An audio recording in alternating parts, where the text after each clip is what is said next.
Hola, Hola, a ver, buenas tardes. hola Gabriela.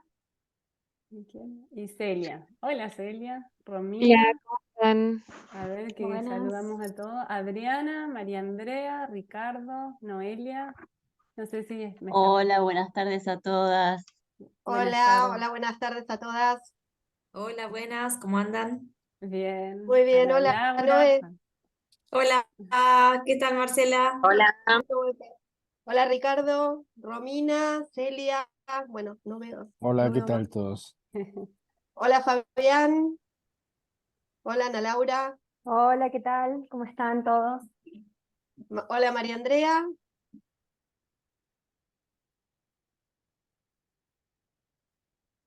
Qué lindo, qué buena convocatoria hoy. Bienvenidos a todos y todas. Exacto. Bueno, un gusto estar con todos ustedes hoy a la tarde para charlar un poco de escritura regulatoria. Bienvenidos.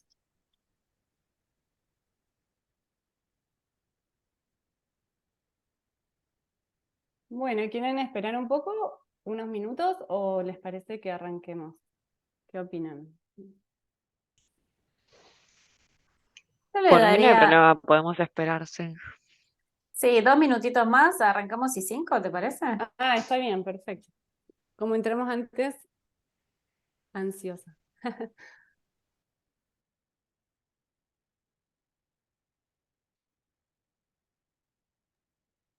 Bueno, yo mientras que esperamos les aviso por las dudas que esto lo vamos a grabar y va a quedar subido ahí en el canal de YouTube, así que después si cualquier cosita lo quieren volver a mirar, va a estar ahí. Yo estoy muy ansiosa y expectante de esta charla porque, como le decía a las chicas, yo no sé absolutamente nada de escritura regulatoria, así que con muchas ganas de aprender de, de ellas, que tienen bastante más experiencia. Así que bueno, tomen notita de preguntas y cosas que después vamos a charlar. Yo igual les dejo. Viste, Marian, que igual no puedo con mi propio genio. O sea, yo digo, no voy a hablar nada Pero sos la y hablo. anfitriona, ¿cómo no? ¿Cómo no vas a hablar? Está perfecto. Yo pongo la casa nomás. Ustedes son las anfitrionas. Bueno, me voy a silenciar.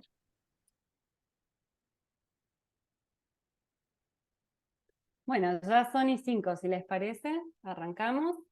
Total, queda grabado cualquier cosa. Bueno, bienvenido a todos, muchísimas gracias por sumarse a esta charla que hemos hecho con María Marcela sobre escritura regulatoria. Primero, bueno, y esto está en el marco del Grupo Latinoamericano de Medical Writing. A ver, si me dan un segundo, ahí está. Perfecto. Bueno, antes que nada me voy a presentar, yo soy parte de la comisión del grupo. Estudié la licenciatura en Biología Molecular en la Universidad Nacional de San Luis y después hice el doctorado en el Instituto INGEBI, en la Facultad de Ciencias Exactas y Naturales de la UBA. Y tuve muchos roles, muchas experiencias, pero bueno, por ahí no puse todas, pero las más relacionadas con la charla de hoy son, fui monitora clínica para Parexel hace ya muchos años en Argentina, y acá en Miami, donde resido actualmente, tuve un puesto remoto de escritura médica en el área regulatoria, más específicamente en la industria de productos médicos o medical device, bajo la regulación de la Unión Europea. Hice también algunos cursos y bueno, me encanta este tema, así que espero que podamos conversar hoy sobre esto y le doy paso a María Marcela para presentarse y que comience con la charla. No se escucha, María Marcela. Perdón, estaba muteada. Hola, buenas tardes a todos. Bueno, yo soy María Marcela Romero, soy bioquímica, egresada de la Facultad de Farmacia y Bioquímica de la Universidad de Buenos Aires. Trabajé durante muchos años como docente universitaria. Me gusta definirme siempre como bioquímica de profesión y docente por vocación. Trabajé como ayudante de trabajos prácticos mientras era estudiante en mi facultad y después en distintas universidades nacionales y privadas de la Argentina. En la Universidad Maimónides, en la Universidad Nacional de 3 de Febrero, en la Universidad Nacional de General Sarmiento, como docente de química, química general, físico-química, química analítica, ya sea como jefe de trabajos prácticos o como profesora adjunto. Y muchos años en el CBC de la Universidad de Buenos Aires. Mi amor por la docencia no era suficiente para poder desarrollarme como me gustaba, entonces también empecé a trabajar en la industria hace aproximadamente unos 15 años, primero como responsable de garantía de calidad y asuntos regulatorios en una industria farmoquímica que elabora reactivos de diagnóstico y de calidad analítica y además excipientes para la industria farmacéutica.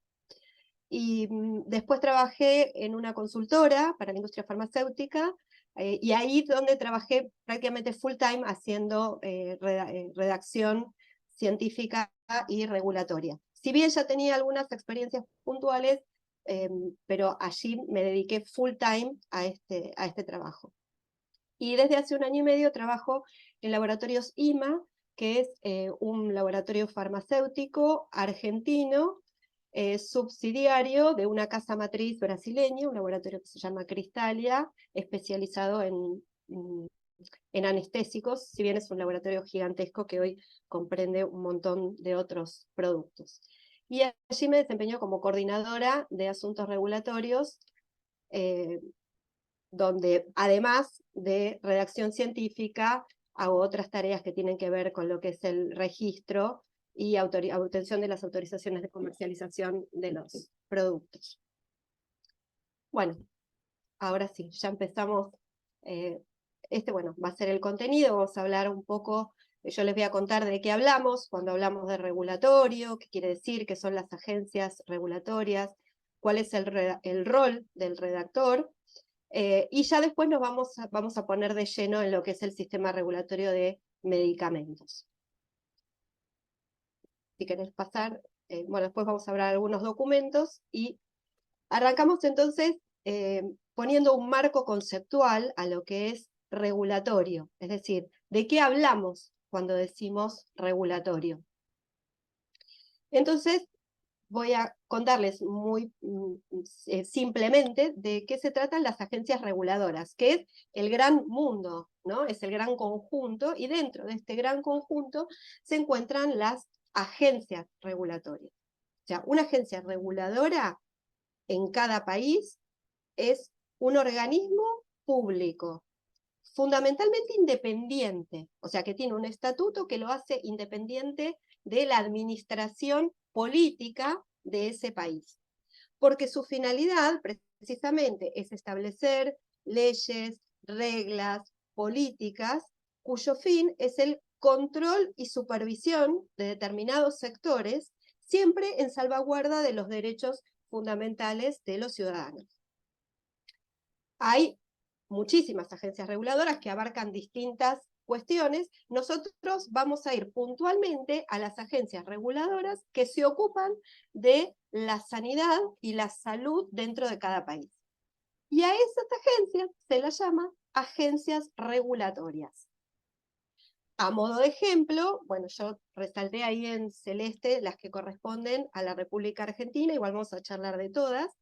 Son la ANMAT, que es la Administración Nacional de Medicamentos, Alimentos y Tecnología Médica, y el SENASA, que es el Servicio Nacional de Sanidad y Calidad Agroalimentaria. Después tenemos como otros ejemplos en Brasil, ANVISA, que es la Agencia Nacional de Vigilancia Sanitaria. En Colombia tenemos a INVIMA, que es el Instituto Nacional de Vigilancia de Medicamentos y Alimentos. En México tenemos al COFEPRIS, que es la Comisión Federal para la Protección contra el Riesgo Sanitario. En Estados Unidos, la FDA, la Food and Drug Administration. La EMA, en Europa, que es la Agencia Europea de Medicamentos y comprende a toda la Comunidad Económica Europea. Después, en Australia tenemos la Therapeutics Goods Administration, la Agencia Española de Medicamentos en España, la agencia italiana, la francesa y demás. Quise destacar las latinoamericanas y las que son de referencia, que son la FDA, la EMA y la Agencia Española. Ahora, si volvé por favor, Mariana, a la anterior. Si ustedes miran, van a poder ver que cuando hablan de sus incumbencias, no solamente hablan de medicamentos. Fíjense que prácticamente todas comprenden, además de los medicamentos y la tecnología médica, comprenden a los alimentos o comprenden a los productos veterinarios. Por ejemplo, la EMA, que es la Agencia Europea de Medicamentos, es para medicamentos de uso humano y veterinario. En el caso de la República Argentina, eso está separado y la parte de medicamentos veterinarios lo ejerce el SENASA. Pero el ANMAT, y ahí sí pasamos a la siguiente, fíjense ustedes que no solo comprende medicamentos y productos médicos y alimentos, como lo indica su nombre, ¿no? De Administración Nacional de Medicamentos, Alimentos y Productos Médicos, sino que también comprende productos biológicos, reactivos de diagnóstico para uso in vitro e in vivo, cosméticos, productos de higiene oral y de uso odontológico, suplementos dietarios y productos de uso doméstico, los domisanitarios, que más de uno me ha preguntado, ¿qué son los domisanitarios? Los domisanitarios son los productos que se usan para la higiene y limpieza del hogar. Por ejemplo, un limpiavidrios, por ejemplo, un detergente, un limpiador cremoso, un sanitizante para pisos. Esos productos también se encuentran regulados y también requieren de documentación regulatoria para ser inscritos, en este caso en la ANMAT o en la entidad regulatoria que corresponda. Que como pueden ver también en las entidades Latinoamérica, por ejemplo, hablan de productos sanitarios. ¿Sí? Bien, pasamos a la próxima. El rol de un redactor, la anterior, Mariana. El rol de un redactor regulatorio, ¿cuál es? Dentro de todo este marco conceptual que ya vimos, ¿no? O sea, las agencias, porque a ver, ¿a quién está destinada la escritura regulatoria? ¿A quién están destinados los documentos regulatorios? A una audiencia que van a ser las autoridades sanitarias, que van a ser las encargadas de recibirlo, de leerlo y de evaluarlo. Y en función del resultado de esa evaluación, ese producto va a obtener su certificado de registro y de allí se va a permitir su comercialización o no. O sea, en función de la solidez de toda esa documentación, que digamos respalda todo el trabajo que tiene detrás de desarrollo, trabajo de desarrollo que tiene por detrás ese producto, va a ser aprobado o no por las autoridades sanitarias. Entonces, el rol del redactor regulatorio es el de producir documentos regulatorios que están destinados a cualquiera de los ámbitos de incumbencia de estas agencias o entidades sanitarias que comentamos anteriormente, en los distintos ámbitos de su incumbencia. Es decir, que va a haber documentos regulatorios para alimentos, documentos regulatorios para medicamentos, documentos regulatorios para productos médicos, ¿sí? Con el fin no solo de obtener la autorización de comercialización, sino también todas las actualizaciones periódicas y las renovaciones de certificados que le corresponden a cada una de estas autorizaciones. En el caso puntual de los medicamentos, los certificados de autorización, de comercialización, o sea, el certificado de registro tiene una validez de 5 años. Pasados esos 5 años, si se desea seguir comercializando, hay que renovar ese certificado, lo cual requiere también otra vez de documentación. Y ni hablar de si hay actualizaciones con respecto a las características del producto, si ha cambiado el producto o si se han descubierto nuevas cuestiones de eficacia y de seguridad, que de eso ya les voy a contar después. Entonces, todos estos son ejemplos de productos para los cuales se precisa la escritura regulatoria. Medicamentos de uso humano, medicamentos de origen biológico, ya sea para uso humano o para uso animal, por ejemplo, las vacunas, radiofármacos, hemoderivados, son derivados de la sangre, medicamentos veterinarios, productos médicos o tecnología médica o medical device, que les comentaba Mariana anteriormente, productos odontológicos, alimentos, suplementos dietarios, cosméticos, reactivos de diagnóstico in vitro e in vivo y productos domisanitarios. Estas son todas las áreas de incumbencia de la redacción regulatoria, o por lo menos para todos los productos para los cuales se necesita de escritura regulatoria, para presentar a las agencias. Y ahora sí, ya me voy a enfocar exclusivamente en lo que es medicamentos y tecnología médica. O sea, tomo uno de estos ejemplos y según la Organización Panamericana de la Salud, las principales funciones de los sistemas regulatorios son, bueno, esto que ya les venía comentando anteriormente, la obtención del registro, o sea, el certificado del registro y autorización para la comercialización. Las entidades regulatorias son las que le dan a las empresas dueñas de los productos el certificado de registro. Son 2 etapas. Primero se obtiene el certificado y luego la autorización para la comercialización. Y en ese orden. La concesión de licencias tiene que ver con la autorización que se da a los distintos sites de fabricación, de logística, de depósito, ¿sí? Para funcionar dentro del marco, en este caso, hablamos ya de medicamentos. Por ejemplo, cuando hablo de, bueno, el site de fabricación, sí, la planta de fabricación. Pero, por ejemplo, en la Argentina, por lo menos, todo lo que es logística se terceriza en otra empresa.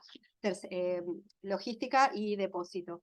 Entonces, esos sites de logística y depósito también tienen que estar aprobados por la autoridad sanitaria.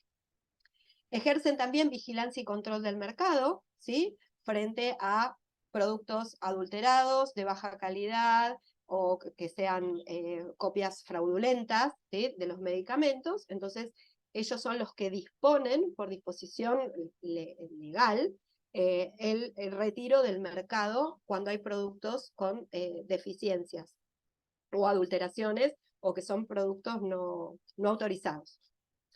La farmacovigilancia, que son los procedimientos de supervisión post-comercialización, o sea, una vez que un medicamento se ha comenzado a comercializar y se detectan los consumidores detectan determinados efectos adversos que no están detallados en el prospecto, o cuestiones de calidad, o envases rotos, todo puede ser declarado y denunciado en el sistema de farmacovigilancia con el cual cuentan todas las agencias sanitarias de todo el mundo.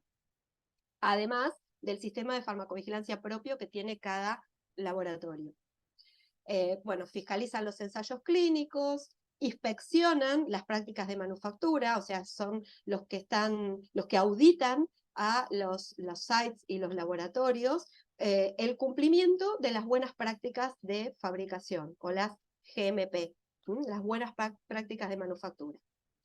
Realizan también pruebas de laboratorio, porque cuentan con laboratorios propios en sus instituciones, liberan lotes y hacen vigilancia y seguimiento de la seguridad. Esto que les comentaba con respecto al mercado, ¿no? Vigilancia de la seguridad en el mercado.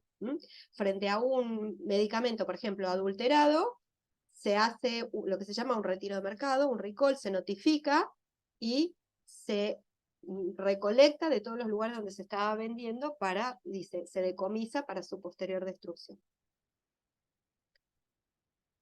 Bueno, ¿de qué hablamos cuando hablamos de las regulaciones en medicamentos? O sea, ¿qué es lo que tiene que tener un medicamento para ser aprobado? Y en lo que se fundamenta toda la escritura regulatoria de medicamentos. En demostrar que esos medicamentos, y también para los dispositivos médicos, cumplen con esos 3 superpoderes, que son la calidad, la seguridad y la eficacia. La calidad tiene que ver con cómo ha sido elaborado y cómo ha sido desarrollado ese producto.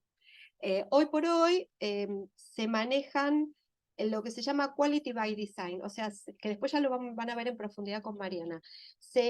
Desde el diseño del medicamento ya se cumplen las buenas prácticas de fabricación, la GMP. Entonces, desde el momento de la concepción de su idea hasta que es administrado al paciente, debe cumplir con las buenas prácticas de fabricación, de distribución y logística, de laboratorio, de estudios clínicos. Hay GMP para todo.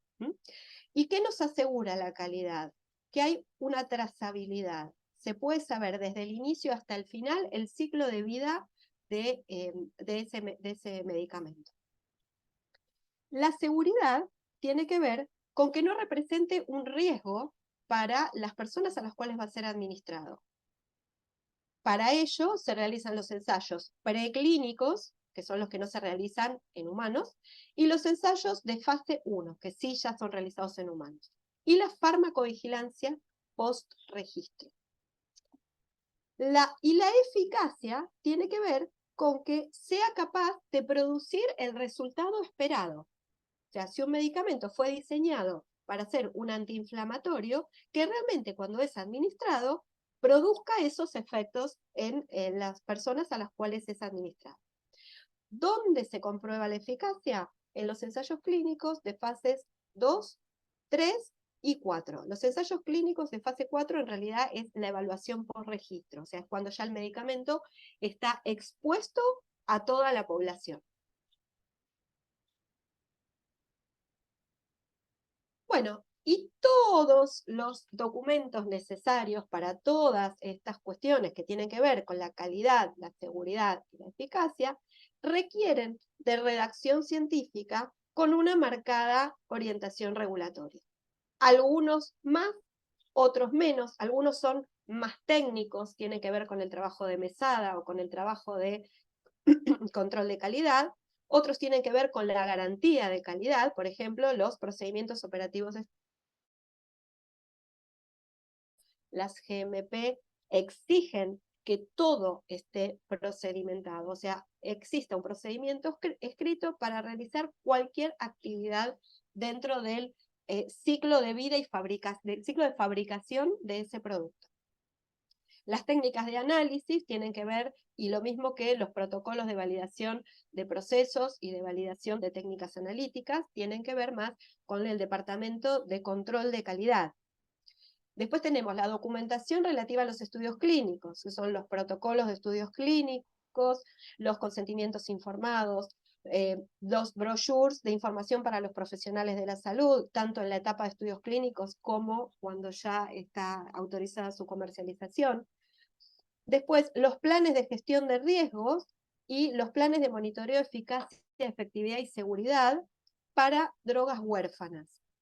Esos documentos tienen que ver con una evaluación permanente de la relación riesgo-beneficio de esos medicamentos. Obviamente son medicamentos con una relación beneficio-costo ahí muy, muy límite, ¿no? Son para enfermedades digamos, muy graves, para los cuales muchas veces los efectos adversos son casi tan graves o los riesgos son importantes, entonces eso debe ser monitoreado.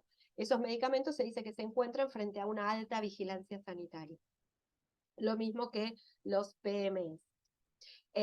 Y también para este tipo de medicamentos se presentan los informes periódicos de actualización de seguridad, SUR en inglés o IPAS en castellano. Y bueno, los prospectos e información para el paciente. Todos los medicamentos llevan dentro de su estuche el prospecto y la información para el paciente. En aquellos medicamentos más modernos que están siendo permanentemente monitoreados, hay siempre actualizaciones en cuanto a las indicaciones y a la seguridad, por lo cual es necesario actualizarlos. Entonces es una tarea regulatoria casi cotidiana el hecho de la actualización de prospectos e información para el paciente. Y por último, les cuento de los dossiers y de la CTD, y el CTD y ACTD, que eso se los remarqué porque lo vamos a ver un poquitito más en profundidad. Los dossiers es la forma en la cual todo ese gran corpus documental regulatorio que es preciso someter a las autoridades, es la estructura mediante la cual se presenta. Esos dossiers, como les comentaba anteriormente, son los que van a ser evaluados, o sea, van a ser leídos y evaluados por las autoridades regulatorias. Antiguamente todo se presentaba en formato dossier, en todas las agencias de todos los países.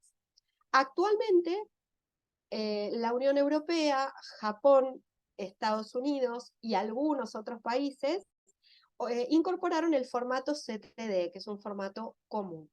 En Latinoamérica lo utiliza Chile y lo utiliza Argentina para el registro de productos biológicos. Para los productos químicos, o sea, los medicamentos de origen químico, se utiliza todavía el formato dossier, que es un poco más acotado. Y bueno, y ahora les cuento ya puntualmente del CTD algunas cosas. CTD es un tema muy amplio, y después, bueno, lo vemos en las preguntas, pero si a algunos les interesa el tema, podemos en otra oportunidad hablar puntualmente de CTD, porque es una charla en sí misma.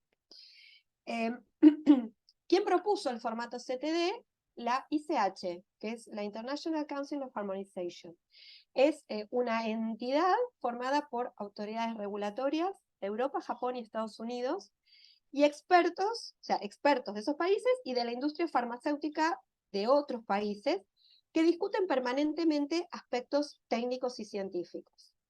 Si ustedes entran a la página de la ICH, van a ver que tiene un módulo para calidad, un módulo para seguridad, un módulo para eficacia, y un módulo que se llama M, que es multidisciplinario, que precisamente habla del CTD y su formato.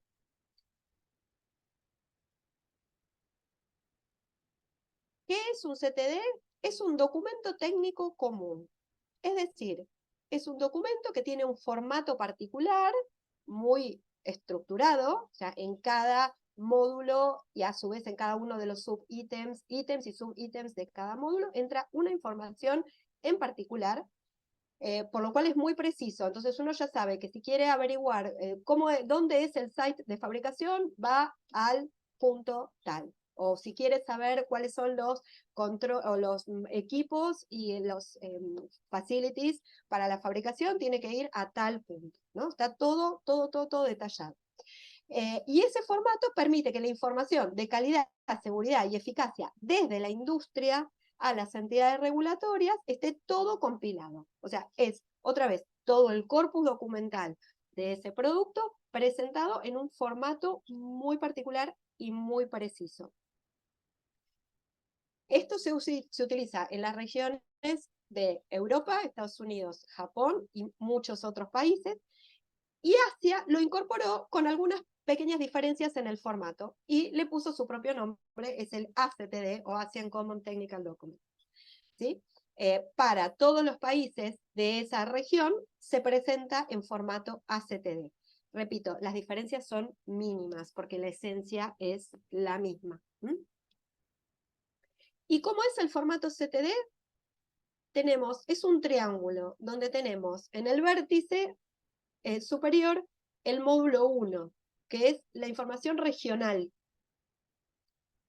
que corresponde a cada país. O sea, no forma parte del CTD en sí mismo, sino que se le agrega para el sometimiento. Es decir, cuando un producto se quiere someter, supongamos, en la Argentina, y el CTD viene de afuera, al CTD que viene de afuera va a tener los módulos 2, 3, 4 y 5. El módulo 1 se lo agregamos acá con la información propia del laboratorio que va a someter el producto para aprobación. Y es información básicamente administrativa y regional. El módulo 2, en realidad, constituye resúmenes de los módulos siguientes, o sea, de los módulos 3, 4 y 5. ¿Sí? Bueno, y sus tablas introductorias, ¿no? Sus tablas de contenidos. Tenemos, fíjense, el 2.3 es el resumen de calidad. El 2.4 y 2.6 son los resúmenes no clínicos, y el 2.5 y 2.7 son los resúmenes clínicos. ¿Por qué? Porque el módulo 3 es el de calidad, entonces el 2.3 es el resumen de calidad. El módulo 4 es el no clínico, por eso el 2.4 es el resumen no clínico. Y el módulo 5 es el módulo clínico, por eso el 2.5 es el resumen de lo clínico. 2.6 y 2.7 son los resúmenes tabulados. Cuando un medicamento es un medicamento innovador, es decir, que es nuevo en el mercado, es decir, que hay una empresa que ha inventado la molécula, la ha desarrollado, ahora lo vamos a ver todo ese procedimiento, se los va a contar Mariana, es preciso realizar una serie de estudios no clínicos y clínicos. Todos esos estudios son realizados y son pagados por el dueño de esa molécula, el cual tiene la patente de la misma durante 10 años. Entonces, desde el momento en que la piensa la molécula hasta que logra la autorización de comercialización, tiene 10 años para ser el dueño absoluto de esa patente. Pasados los 10 años, esa molécula pasa a ser propiedad de todos. Todos pueden tener acceso, y ese medicamento deja de ser un innovador para pasar a ser un genérico. O sea, el innovador sigue siendo el que le inventó. Y después las restantes empresas, a partir de esos 10 años, una vez vencida la patente, pueden empezar a comercializarlo también. Por lo tanto, la información de los módulos 4 y 5, cuando se trata de un genérico, no se presenta, porque en realidad los estudios clínicos fueron realizados por otros. Uno lo detalla en el CTD cuando ha sido el que realizó los estudios clínicos. Si no, son copias. Entonces, este es el formato CTD para un medicamento innovador, ¿sí? Desde el momento en que se inventa la molécula y se desarrolla. Cuando se trata de un medicamento genérico, módulos 4 y módulos 5 no aplican, porque ya fueron realizados por el correspondiente dueño de la molécula. Entonces, se presentan solamente los módulos 2 y 3, siendo el más importante el módulo 3, porque es toda la información sobre calidad. La seguridad y la eficacia ya han quedado demostradas, dado que ya está comercializado. Bueno, y hasta acá lo que yo tenía para contarles. Ahora los dejo con Mariana y después vemos las preguntas que quieran hacer. Bueno, gracias María Marcela. Bueno, y ahora yo voy a hablar un poco de las características y habilidades que tiene que tener ese redactor regulatorio que va a producir todos estos documentos que comentaba María Marcela. Y yo creo que podemos de alguna manera escribirlo con 3 pilares fundamentales: el conocimiento técnico, habilidades blandas y documentos. Bueno, en cuanto al conocimiento técnico, habilidades analíticas y de escritura, creo que eso aplica para todos los tipos de escritura, pero por ahí lo que más sobresale en la escritura regulatoria es el tono formal y el formato bien estructurado que presentan estos documentos, por lo cual muchas personas creen que es un tipo de escritura muy poco creativa. Bueno, eso es a juicio personal de cada uno si le gusta o no, pero es verdad que hay muchos templates, o bien que usan los organismos regulatorios que piden, o bien las mismas empresas tienen templates para estandarizar todos estos documentos.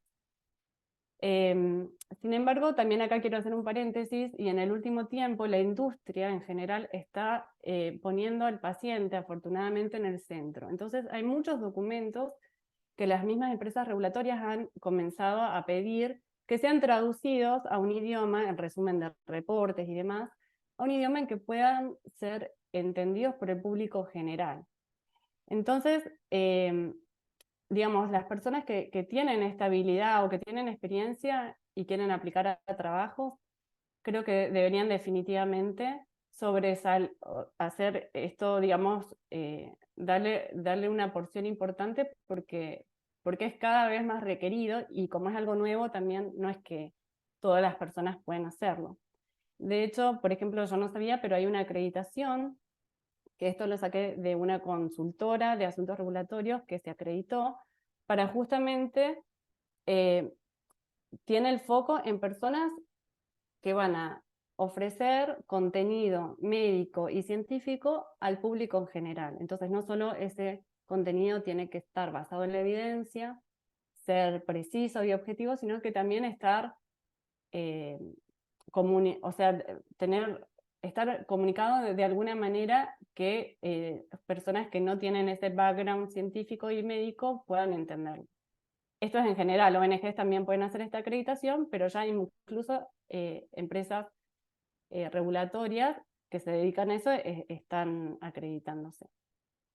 Por otro lado, si bien uno no es el especialista en la estrategia regulatoria, como veíamos recién, uno tiene que saber cuál es el espíritu de los documentos, por qué uno lo está presentando a la agencia regulatoria, cada documento tiene objetivos diferentes, y es importante, obviamente, tener eso en cuenta.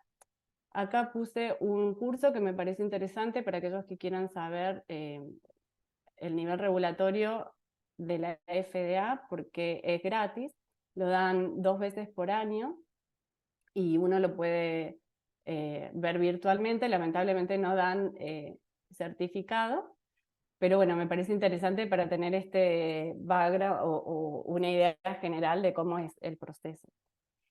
Y acá hay otro curso también que lo dicta virtualmente la Facultad de Medicina de la Universidad de Buenos Aires. También, si hay interesados en indagar más, está bueno saber que existen. Y también, por otro lado, es importante en el conocimiento tener destreza digital. Todos estos documentos son confidenciales, entonces se usan programas específicos. También se usan programas específicos para toda la línea digamos, toda la historia del documento, desde que se empieza a producir el contenido, cómo se va modificando, los comentarios, quién hace esos comentarios, toda la historia, hasta quién los está revisando, en qué proceso está de aprobación. Entonces, bueno, todo esto, digamos, está bueno destacar que uno puede aprender sobre estos sistemas fácilmente. Después pasamos a las habilidades blandas, que son tan o más importantes que las anteriores, y en realidad los managers dicen que en los candidatos por ahí es lo más difícil de encontrar. Y esto es algo que a mí me llamó mucho la atención, y hablando con otra gente también, cuando ingresa al campo regulatorio, de lo importante que es, cosa que yo la verdad no esperaba, porque pensé que era más estar atrás de un documento, escribiendo o haciendo edición y demás. Por ejemplo, el redactor regulatorio empieza a crear el contenido de un determinado documento. Esto es dentro de la misma empresa, ¿no es cierto? Después hay un periodo de revisión a donde va a ir a otros colegas de otros departamentos que también tienen que evaluar y también aportar información a ese documento. Y finalmente, y después de esa etapa de revisión, hay una etapa de resolución de comentarios, que muchas veces se planifican incluso reuniones, porque hay ciertos temas en donde tiene que haber consenso entre varios expertos, y eso se puede repetir varias veces. Por ejemplo, en los proyectos que yo he trabajado se repetían 3 veces, y finalmente, cuando ya está listo el documento, se aprueba por todas las partes, y previo a eso, bueno, una vez que ya está aprobado, entonces sí se presenta ante el ente regulatorio. Entonces esto es nada más a modo de ejemplo de un documento como es el protocolo, de la cantidad de departamentos y personas que tienen que proveer información y también, bueno, obviamente revisarlos y finalmente aprobar estos documentos. Entonces realmente es súper importante poder controlar el proceso, planificar y hablar con todas estas personas para que van a nutrir de alguna manera estos documentos tan complejos. Entonces se vuelve súper importante poder trabajar interdisciplinariamente con un montón de personas. Las otras personas son expertos en la materia, por ejemplo, R&D, o si vas a la parte de manejo de riesgos. Cada uno tiene, o el bioestadístico, cada uno es experto en una materia. Y uno, si bien no puede ser experto en todo, tiene que entender, digamos, o tener información de manera de entender estos expertos en la materia. Pero lo que es más importante todavía, lo que hace el redactor regulatorio, los documentos regulatorios son documentos persuasivos. Uno los presenta porque quiere la aprobación. Y mucha gente cree que ser objetivo y presentar evidencia quiere decir poner absolutamente todo. Y en realidad eso no es así, porque el revisor de un ente regulatorio también a lo mejor no maneja, no es un experto en la materia de todo. Entonces lo que hay que presentar es la información que a esa persona le va a servir para tomar una decisión de aprobación, desaprobación, o devolver el documento con deficiencias, que en ese caso el redactor regulatorio tiene un tiempo bastante limitado para responder con más información o aportar otros datos. Entonces, en definitiva, lo que pasa muchas veces es que los expertos en la materia quieren poner hasta el último detalle, y el que guarda, es el guardián, digamos, de esa historia y de la información que se quiere presentar, respetando de vuelta el espíritu de cada documento, es el redactor regulatorio. Entonces, ese es como una de las tareas principales. Entonces se vuelve muy importante tener una comunicación efectiva, qué tipo de información pido y qué les pido que pongan énfasis a cada una de las partes en la revisión. Y también manejar los conflictos, ¿no? O manejar, tener capacidad de negociación para justamente consensuar la resolución de estos comentarios. El que tiene como la visión general es el redactor regulatorio. Y después, bueno, por supuesto hay otro tipo de habilidades, el manejo del estrés, atención a los detalles. Pero bueno, lo que a mí más me interesa es destacar esto, que un redactor regulatorio no solo está a cargo del contenido de los documentos, sino actúa como una especie de coordinador del proyecto. Hay proyectos donde vos también tenés un project manager, y en ese caso está buenísimo porque te repartís un poco las tareas. Pero si no, el que tiene que hacer seguimiento no solo del contenido de los documentos, sino de los tiempos, de que la gente realmente haga las revisiones en tiempo y forma, de la resolución de conflictos. Todo eso, el que coordina el proyecto es un redactor regulatorio. Entonces, para todos aquellos que quieran ingresar a este campo, eso es importante tenerlo en cuenta. Y también manejar la ambigüedad, porque muchas veces, como de vuelta, estos documentos complejos se nutren de otros documentos fuentes, que a veces no están finalizados o son dinámicos, entonces muchas veces uno también tiene que empezar a escribir o a diseñar la historia sin tener absolutamente toda la información en ese momento. Entonces, bueno, también uno tiene que sentirse cómodo, ¿no? con un poco ir sobre esta ambigüedad navegando y bueno, por supuesto que después, al final, evaluar la consistencia entre todos los documentos. Les súper recomiendo este podcast, que es una empresa de consultoría de escritura regulatoria, que me parece súper interesante porque no solo tiene capítulos sobre cuestiones técnicas, sino sobre todas justamente estas habilidades blandas.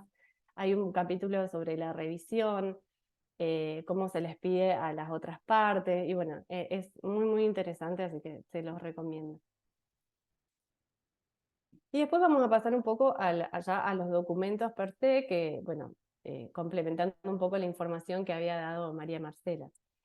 Básicamente, para uno hablar de los documentos tiene que mínimamente saber un poco del proceso de regulación o de investigación y desarrollo, entonces vamos a verlo muy brevemente. Pero básicamente hay como tres grandes grupos. Están las drogas por un lado, los productos biológicos por otro, que si bien son distintos y tienen otra complejidad los productos biológicos, pero suelen ser un poco más parecidos a, por ejemplo, los productos médicos o de medical device. Entonces también, si uno dice, bueno, escritura regulatoria, bueno, ¿en dónde me siento más cómoda? ¿Qué me interesa? ¿En qué grupo quiero trabajar? Y a su vez, ¿en qué parte del proceso? Entonces, por ejemplo, esto es para drogas o para productos biológicos, ¿no es cierto? Brevemente, uno está en la fase de investigación, que desde ahí es lo que decía recién María Marcela, que es Quality by Design, que uno ya está empezando a pensar la calidad y un montón de cosas para que si estos compuestos son exitosos, se cumplan las normas. Igualmente ella puede hablar mejor de esto seguramente si a alguien le interesa después de la charla. Después tenemos una fase preclínica que en general es en animales, incluso a veces animales grandes, y ahí hay una primera sometimiento a las entidades regulatorias si uno quiere pasar a la fase de evaluación en humanos, que generalmente se llama desarrollo clínico. Y está compuesto por 3 fases. Igual esto es muy a grandes rasgos y por supuesto hay un montón de excepciones. Brevemente, la fase 1 son pocos voluntarios, en general son personas sanas. Hay excepciones, en los estudios oncológicos no es ético hacerlos en personas sanas, pero bueno, en general. Y lo que se mide más que nada acá es la seguridad, la dosis, se puede medir la farmacocinética, la farmacodinámica. Si son satisfactorios los resultados, se puede pasar a una segunda fase, que ya son más voluntarios, ya sí en personas enfermas o pacientes. Y lo que se evalúa acá, además de la seguridad, también es la eficacia de la droga o el producto biológico, a ver si realmente está respondiendo o haciendo lo que nosotros pensábamos que iba a hacer. Y finalmente, si eso está bien, se pasa a una tercera fase, a la fase 3, que ya son en el orden de los miles, los voluntarios, los participantes, y se evalúa también de vuelta la eficacia. Ya es un ambiente menos controlado, entonces, bueno, se empieza a observar un poco más, es como más heterogénea la población en la que se testea, y la seguridad se ve los efectos adversos a mediano plazo. Todo esto, por supuesto, en el medio hay reportes, en el medio, para pasar de una fase a otra, también a veces se requieren distintos, el sometimiento de distintos documentos a las entidades regulatorias y su aprobación. Pero finalmente, si todo esto resulta satisfactorio, se pide autorización para la comercialización de esos productos biológicos o drogas. Y como decía María Marcela, después hay una fase de farmacovigilancia que dura todo lo que dura el ciclo de vida de estos productos, y también a veces se puede hacer una fase 4 de estudios clínicos. Entonces, bueno, brevemente esta sería un panorama general, y acá les estoy presentando, en este caso como ejemplo, son documentos de la FDA, todos los documentos que hay para cada una de las fases. Por ejemplo, IND, Investigation and New Drug, eso es para que te aprueben para pasar a hacer estudios en humanos, estudios clínicos. NDA es New Drug Application, y está también el similar en productos biológicos para pedir la autorización a la FDA para la comercialización, bueno, y así distintos documentos, después regulatorios, documentos que se presentan para la fase no clínica. Después, bueno, el que le interese lo puede volver a ver, clínicos, bueno. Entonces cada una de las fases tiene un montón de documentos, y bueno, como que la gente se vuelve un poco especialista a veces en una fase, en un documento, de acuerdo a las experiencias. Acá les estoy mostrando cuando hay un desarrollo clínico, por ejemplo una fase 2 o fase 3, los documentos más importantes que tienen que estar, estos son solo algunos, por ahí los que más han escuchado. El protocolo de un estudio clínico es el plan, o sea, se explica cuál es el racional, cuáles son los endpoints, o sea, los objetivos que va a cumplir esa investigación, la estadística por la cual se va a evaluar, que eso va a determinar la cantidad de participantes que se necesitan, y el plan detallado, absolutamente detallado, de cómo se va a llevar a cabo ese estudio clínico. Y acá también quiero recalcar algo. María Mercedes decía, con mucha razón, los documentos regulatorios tienen como audiencia los revisores en los entes regulatorios. Pero no solo.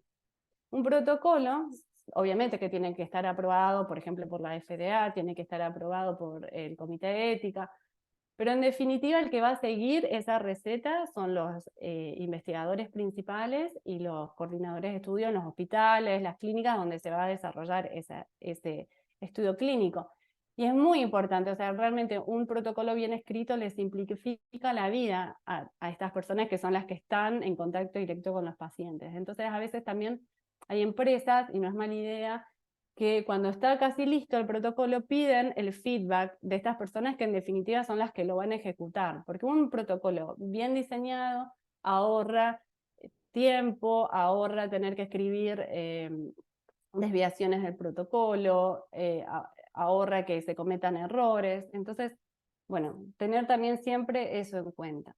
Después tenemos, por ejemplo, el consentimiento informado, que es la información escrita que se le va a proveer a los potenciales participantes de los estudios, a los pacientes. Entonces, ahí, bueno, se dice por qué se está realizando de vuelta ese estudio, cuáles son los beneficios, cuáles son los riesgos, las terapias alternativas, bueno, y un montón de otros componentes, y lo importante de vuelta es que sea en un lenguaje y un nivel que esas personas que probablemente no tienen un background científico o médico puedan entender, para que hagan tengan un consciente, o sea, tomen una decisión consciente. Después tenemos, como dijo María Marcela, el brochure, que es como la información de toda la historia de esa droga, de ese producto biológico, desde que se empezó a desarrollar, y bueno, es un documento que va creciendo permanentemente a medida que se va recolectando más información. Bueno, los dossiers. Una vez que está eso, antes de empezar el estudio clínico, comienza, y en el medio, bueno, puede haber enmiendas de protocolos, actualizaciones de estos brochures del investigador que veníamos diciendo, y al final, por supuesto, va a estar el reporte de los estudios clínicos, y bueno, puede también estar un resumen de esos reportes para la población general. Como veníamos diciendo, esto es una tendencia que se está haciendo cada vez más. Y ahora, cambiando un poco, estamos en el área de medical device. Acá, en este caso, son documentos que se presentan en la Unión Europea, que piden la regulación de la Unión Europea, que está cambiando. Antes era Medical Device Directives, y ahora está cambiando, o ya cambió, en la Medical Device Regulations, donde se está volviendo mucho más estricta y está empezando a tener estándares un poco más parecidos a lo que era la industria farmacéutica, porque antes no estaba tan regulada, o no era tan estricto el área de medical device en la Unión Europea, y esto genera también una oportunidad, y fue medio por lo que surgió, por lo que yo empecé a trabajar, porque bueno, al ser más estricta esta nueva regulación, se requiere más gente, se requiere reportes mucho más frecuentemente, con mayor información. Entonces, bueno, muchas empresas han decidido tomar internamente recurso humano o contratar a empresas, pero bueno, esto como que genera una oportunidad. Y respecto a la parte del proceso, es un poco diferente. También tenemos ya no fase 1, fase 2, fase 3, acá tenemos como estudios de feasibility, sería de factibilidad, que sería más parecido a una fase 2, y investigaciones pivotales, que sería como más el equivalente a una fase 3, y de ahí, bueno, uno pide la autorización para comercializarlos. Tienen bastantes, o sea, se categorizan en distintos, digamos, en el riesgo de uso de cada medical device, y de acuerdo a la categoría van a pedir, las regulaciones van a ser más estrictas y van a pedir más evidencia de la seguridad y de la performance, en este caso, que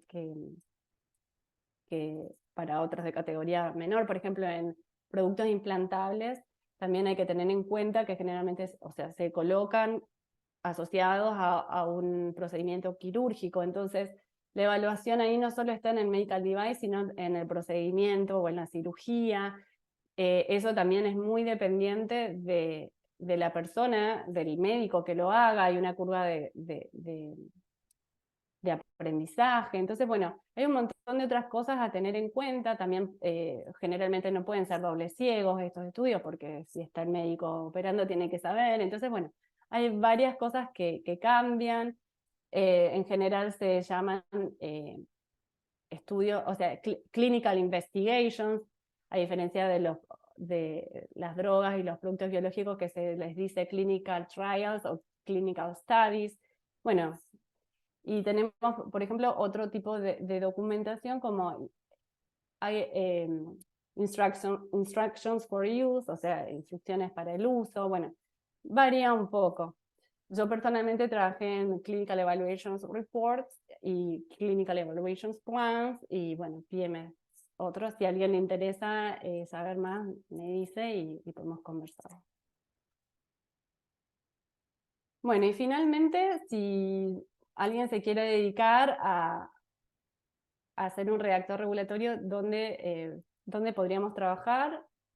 Bueno, en el sponsor se le dice a las compañías que desarrollan justamente, que investigan y hacen el desarrollo de estos productos médicos, drogas o productos biológicos. A veces esas empresas, cuando hacen, por ejemplo, estudios clínicos, los terciarizan, y entonces también ahí tenemos las CRO, que son Clinical Research Organizations, que son compañías que brindan servicios a los sponsors para desarrollar una o más actividades de los estudios clínicos, y también requieren de redactores regulatorios.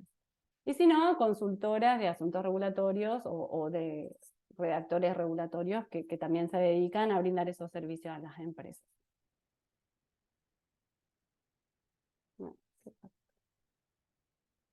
Bueno, acá más de una vez, cuando he aplicado roles, las empresas directamente me han mandado un Excel con todos los documentos y uno tiene que poner en qué ha participado y demás, pero aunque no pase eso, me parece que está bueno tener en cuenta que agregar esta información en el CV, entonces poner el tipo de documento en el que uno trabajó, si fue un autor principal o contribuyó, o en quality control, o editó los documentos. Y bueno, y obviamente como es confidencial, uno no puede decir trabajé en tal producto, pero sí lo que puede hacer es poner la fase y poner el área terapéutica o la indicación en la cual participó, y eso es una buena idea porque entonces la persona que ve el resumen, el CV, se da una idea realmente de cuál fue el trabajo que hicimos. Y tanto para los que quieren ingresar a este campo, o bien los que ya tienen bastante experiencia, generalmente también el proceso para presentarse a las empresas incluye exámenes. Entonces hay distintos tipos de exámenes, unos por ejemplo te dan tablas de efectos adversos, y bueno, uno tiene que poner en palabras o redactar más o menos lo más importante de esas tablas. Bueno, hay una diversidad enorme, también varía mucho los tiempos, de una hora, otros te dan una semana. Acá en este caso estoy mostrando, por ejemplo, un ejemplo que más que nada es para ver si tenés atención a los detalles, de First Medcoms, que seguramente todos lo conocen ya, pero los que no, es una página que hay un montón de información gratuita. Si bien es más de Medcoms, hay mucho de regulatorio también y vale la pena ir a ver. Y acá, por ejemplo, está. Y bueno, con esto concluimos la charla, y muchísimas gracias por su atención, y también quería agradecer mucho a Estefanía Urdanis y Celia Miguel, con las que me junté también y me dieron unas buenas ideas para la charla, así que gracias a ellas y gracias a todos por escuchar, y si tienen dudas o consultas o quieren conversar, bueno, abrimos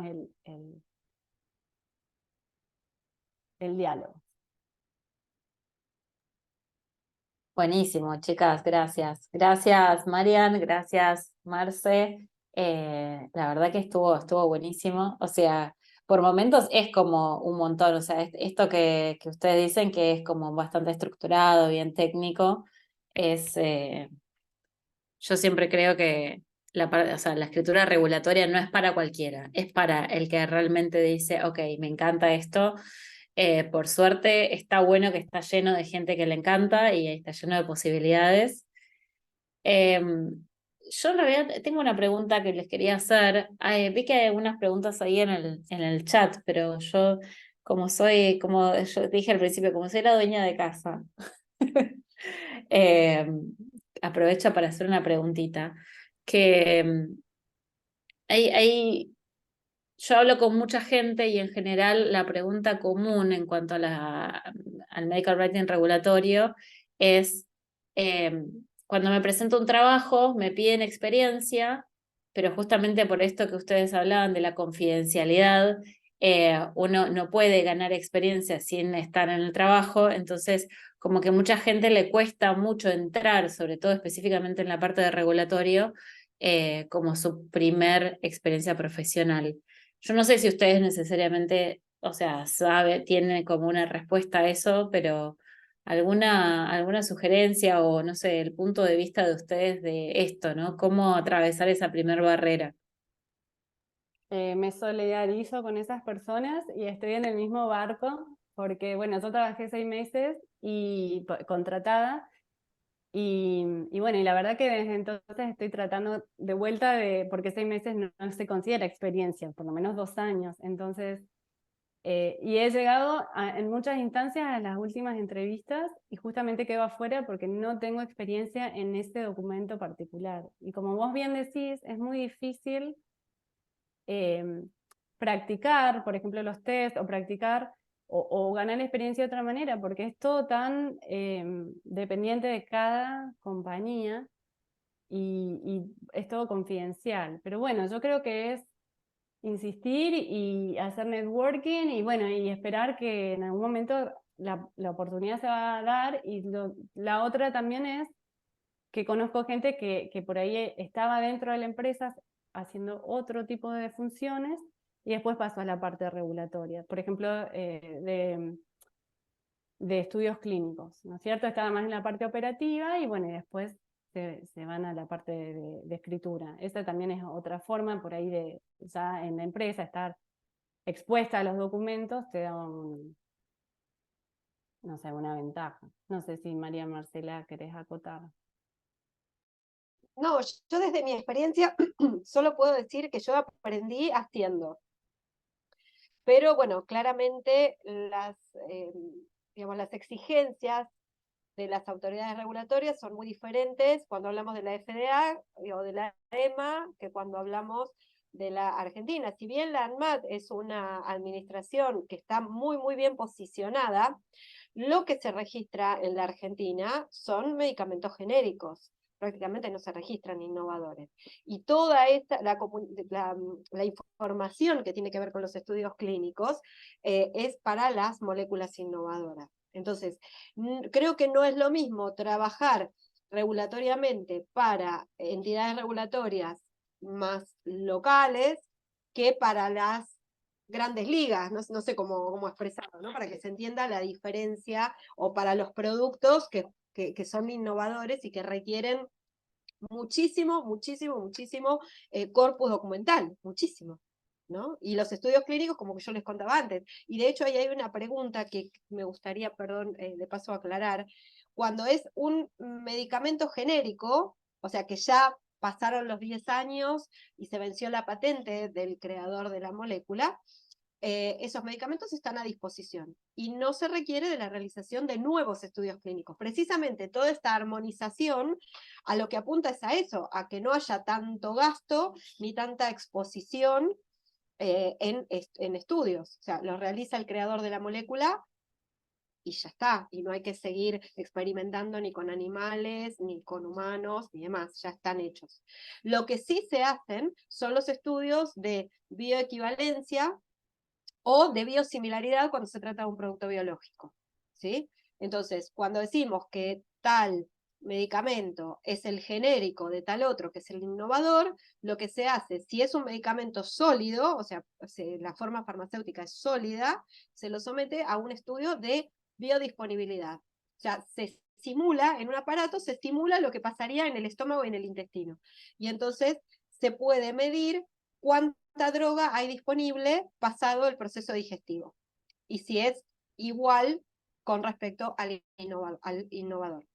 Cuando se trata de medicamentos biológicos, lo que se hace es el estudio del biosimilar, que es básicamente lo mismo, ¿no? Porque esto aplica a formas orales, formas farmacéuticas orales. Cuando es una forma farmacéutica parenteral, no hay biodisponibilidad posible, o sea, ya está biodisponible en el momento mismo en que es administrado. Entonces no es necesario. No sé si esto responde la pregunta. Sí, respondió.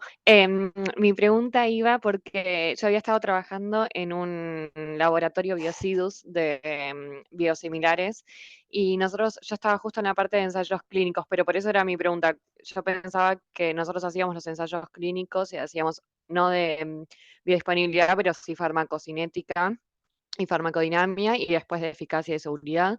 No hacíamos ensayos para ver la dosis, porque dosis usábamos siempre la del innovador, pero sí, por eso era mi pregunta, pero bueno, se ve que era porque específicamente eran productos biológicos, eh, por eso que nosotros sí hacíamos esos ensayos. O sea, nunca están de más, pero no son requeridos. O puede ser que la autoridad sanitaria se los haya pedido puntualmente por el tipo de producto. Entonces, Sí, piden nosotros, nuevos estudios clínicos o piden, bueno, demostrar que realmente es un bioequivalente. sí, exacto, nosotros estábamos obligados para las agencias regulatorias, pero bueno, justamente se ve que era porque eran específicamente biosimilares y no eran formas sólidas y bueno, por eso era mi Sí, los pregunta. biosimilares, primero, es un mercado nuevo y de gran expansión. Ya una droga química no hay mucho más para inventar, pero los productos biológicos sí están siendo, primero, de gran desarrollo, o sea, aparecen todo el tiempo nuevos productos y bueno, y hay que estudiarlos y compararlos. Sí, gracias. Yo Noel, ahí, A vos. perdón. no, yo solamente quería comentar que estoy poniendo en el chat algunos links a números de la revista de EMUA que tratan sobre diferentes temas. Puse uno de ensayos clínicos, otro de medical devices y el último ahí que puse es de genéricos y biosimilares. Digo, sí, a ustedes, porque por ahí a alguno de los que está escuchando les resuena o les interesa mucho más una parte u otra y quieren saber más, yo les recomiendo mucho que vayan ahí también a buscar más información adicional después de esta charla, solo para mencionar eso. No, está buenísimo porque tal cual, la idea era dar un pantallazo general y después, bueno, cada uno que va. La de Medical Device es genial, esa, la que estás poniendo, Euge. Y Noelia tiene la mano levantada Sí, y dale, hace rato. ¿cómo andas? Ay, me fui un segundo porque se me cortó la luz, así que tuve que entrar desde el celu. Bueno, me perdí una parte. No, compartir algunas reflexiones que responden un poco a lo que comentaba Euge. Bueno, me he presentado en una otra reunión. Yo soy de Rosario y hace muy poquito, desde mayo, empecé a trabajar en una empresa, en una CRO, en regulatorio. Y bueno, y Euge preguntaba si un poco esto, cómo entrar, porque es verdad, o sea, yo 3 años busqué trabajo y todas las postulaciones son para senior, para el rol de senior, años de experiencia, en todos los documentos que vos mostrabas esa lista.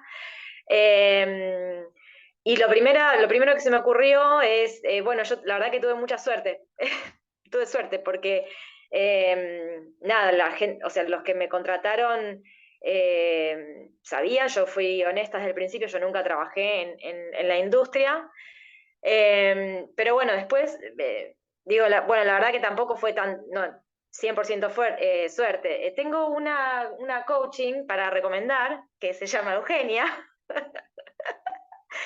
Y básicamente me parece que, o sea, conseguí trabajo gracias a ella, siguiendo en cada uno de los consejos de Euge, porque recordé lo siguiente, me preguntaron en la entrevista si yo tenía, o sea, ellos buscaban para alguien que se focalice, y de hecho es lo que estuve haciendo hasta ahora, solo aprendí a escribir un CSR, que es creo que una carrera aparte. Y en la entrevista me preguntaron si yo tenía experiencia, y yo le dije que no, pero esto de lo que aprendí con Euge es, yo creo que la mayoría de acá tenemos un gran background científico y bueno, fue sacar provecho de todas aquellas cosas que yo había hecho que me daban fortaleza en ese sentido. Entonces yo le dije, mira, yo nunca escribí un CSR porque es muy del nicho, pero conociendo un poco la estructura general, se me hace bastante familiar el lenguaje porque es bastante parecido a un paper y yo he escrito papers y bueno, bajar un poco la vuelta. También tuve suerte. porque bueno, justo estas personas es como que vieron que quizás detectaron estas más habilidades blandas que podía llegar a tener. Un poco de suerte, pero 80% seguir los consejos de Euge, porque fue todo a través de LinkedIn. Y bueno, como decía, sacar provecho y destacar aquellas cualidades que pueden ser importantes para el rol. Y otro comentario que quería decir es que si ustedes me hablaban de regulatorio hace, no sé, un año, yo hubiese dicho, guacala, qué asco, regulatorio, leyes, no. Y estoy apasionada, o sea, estoy feliz, es ciencia pura. De hecho, creo que la mayoría, bueno, estoy trabajando con una colega médica y bueno, nos súper complementamos en los conocimientos, pero en general, bueno, si veo que muchos hemos hecho que sea algún PhD o maestría o hemos trabajado en la academia, y eso nos da un background que es maravilloso para comprender distintas áreas terapéuticas, metodología de la investigación, estadística, el ejercicio de leer 1 millón de papers, la búsqueda bibliográfica, todo eso lo tenemos como muy a mano. Y yo estoy fascinada, o sea, un archivo de 3.000 páginas de tablas y tablas y tablas y navegar sobre estas tablas y a ver de esto qué puedo contar, no sé, yo estoy feliz y me parece súper divertido, interesante, no sé si creativo, súper creativo, no es lo mismo por supuesto que escribir para un público general, pero a mí es científico, es bien científico. Nada, bueno, cambian algunas cuestiones de estandarización, se usan templates, es verdad, pero yo estoy feliz. Y bueno, y sigan la Euge para los consejos. Es mi consejo principal. Muchas Ay, gracias, Noelia. me mata Noé. Gracias, Noé, por todas las flores que me mandaste. La Y verdad que compañeras que te voy mandando. no, yo, a ver, sí, algo que bueno, no es solamente seguir como mis consejos, sino esto que yo, bueno, puse recién en el chat, es como también es como ir como pasito a pasito en lo que uno quiere, ¿no? Como tener en claro el objetivo e ir de a poco. Y quiero retomar como esta conversación con algo que dijo Marian y por ahí enganchar una pregunta que está en el chat, la de Agustín, y la experiencia de María Marcela, como esas tres cosas juntas en cuanto a esto de encontrar posibilidades o cómo ganar experiencia, ¿no? Es verdad, Agustín, esto que vos decís, que por esta limitación que tiene el regulatorio, es un poco más difícil ser freelancer en regulatorio, porque el tema es que cuando uno es freelancer, uno lo que busca en realidad es, o sea, en realidad el cliente del freelancer busca a alguien que ya tiene experiencia. Un cliente no te va a formar en lo que sea que te está contratando. Diferente es en una empresa que te contratan, muchas veces sí contratan a personas que están en un nivel muy inicial, que no tienen experiencia y los forman, ¿sí? Entonces, en general, como que las opciones son o uno entra por ahí, si es que puede, que igual en regulatorio es un poco difícil, o uno ya gana experiencia en otras áreas. Un poco algo que mencionó Mariana hace un ratito, que es que a veces hay como transiciones que son como más horizontales, ¿no? Que uno entra con un rol y cambia un poco a otro rol. Y acá es un poco, Marce, por ahí si vos querés contar tu experiencia, que es un poco más así, ¿no? De cómo capitalizar lo que uno hace en otro rol y pasarlo al regulatorio, que claramente ahora tenés un montón de conocimientos sobre el tema. Por ahí podés retomar un poquito la pregunta de Agustín, no sé si querés hablar un poco de eso. Bueno, en realidad yo hice medio el caminito al revés, eh, porque en un determinado momento me dicen, mira, hay que hacer unos documentos para presentar. Yo ni sabía lo que era lo regulatorio. Eran de unos reactivos de diagnóstico. Me dice, ¿querés hacer esto así, así, en este formato? Bueno, los hice, chau. Después, como freelance.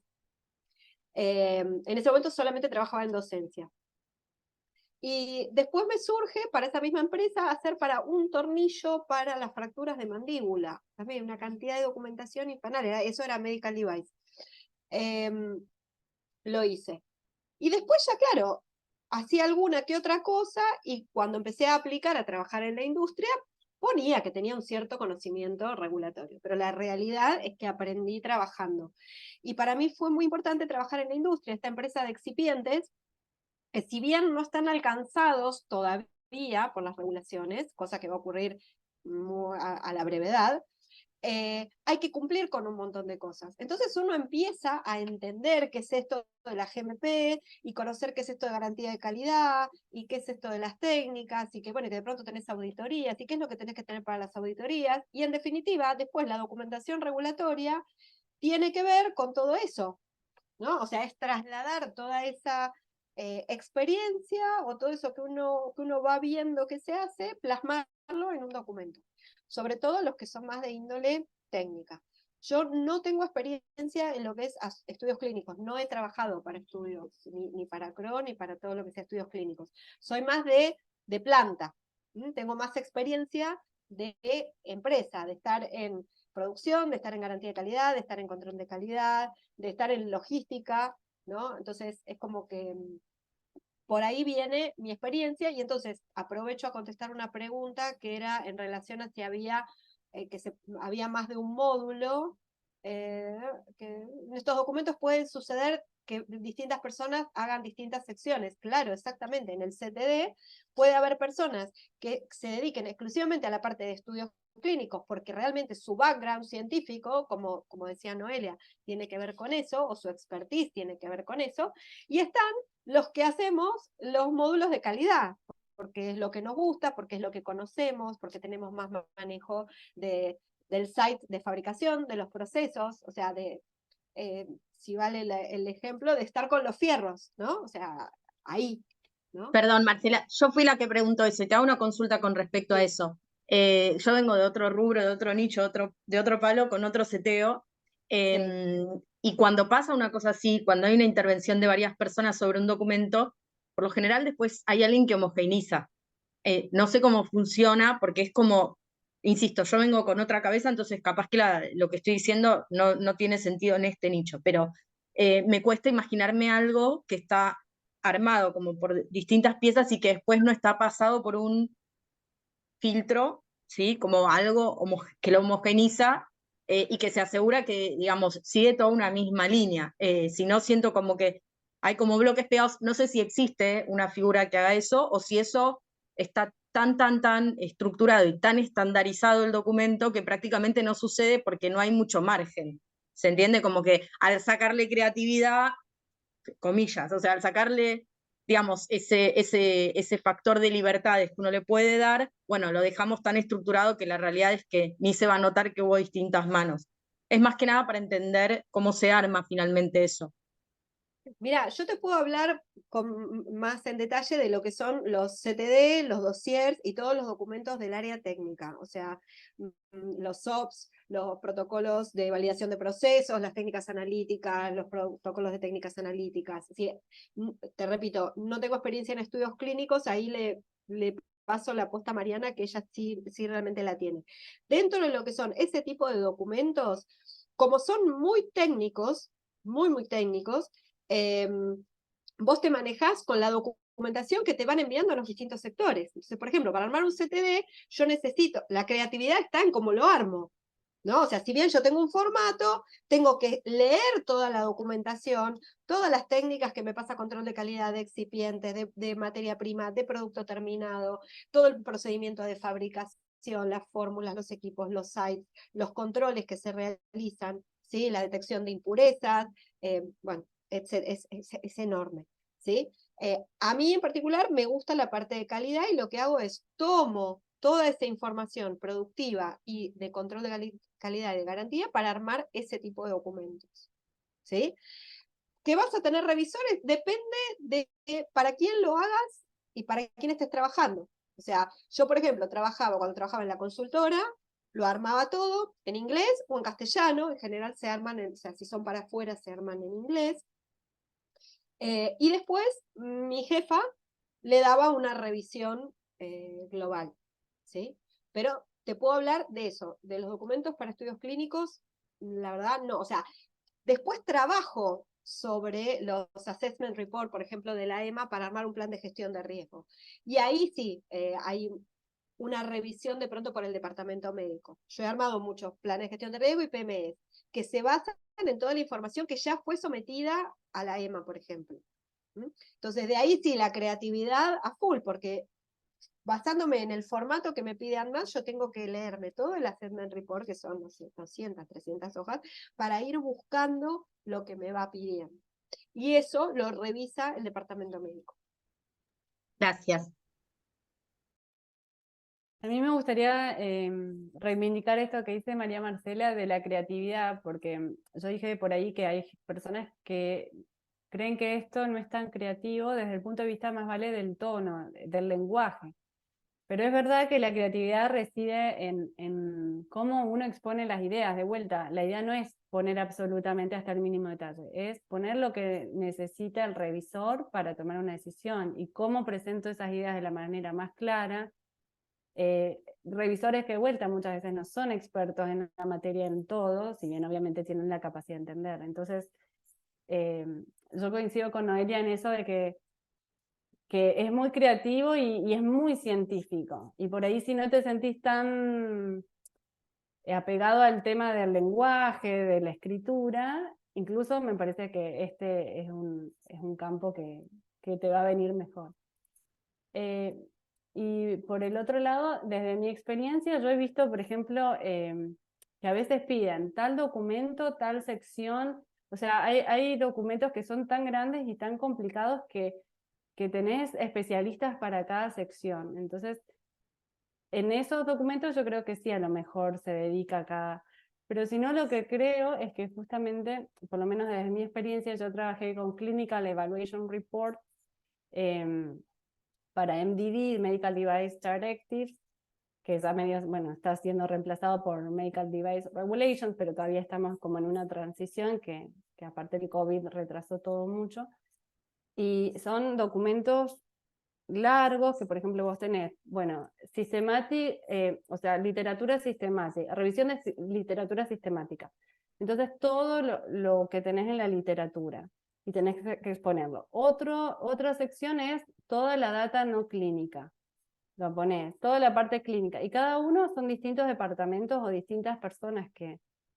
En mi caso, sí, el redactor regulatorio justamente cumplía eso que vos decís, homogeneizaba, veía... Los otros van a aportar información y van a revisar lo que escribís en algunas secciones. Pero me parece que depende de vuelta el documento y también cómo